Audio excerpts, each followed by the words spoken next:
ঈমান নিয়ে যারা মরেছে, ঈমান নিয়ে একবার যারা মরবে তাদেরকে শাস্তি শেষে আল্লাহ জান্নাতে ঢুকায় দিবে। সুবহানাল্লাহ পড়েন। মান ক্বালা লা ইলাহা ইল্লাল্লাহ মুখলিসান মিন কলবিহি দাখালাল জান্নাহ, জান্নাতে প্রবেশ করবে।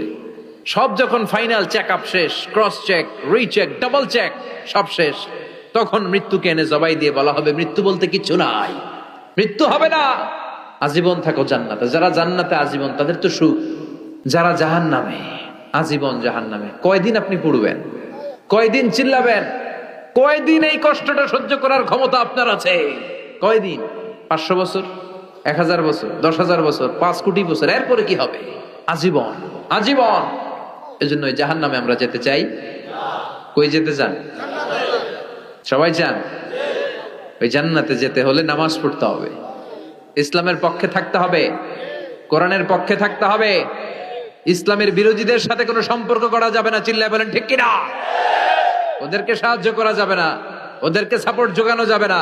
যারা ইসলামের পক্ষে আমরাও তার পক্ষে, জোরে কোন ঠিক কিনা?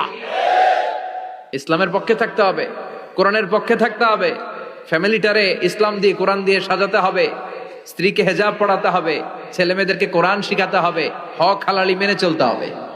কথা বলেন, তাহলেই জান্নাতের অধিবাসী হওয়া যাবে।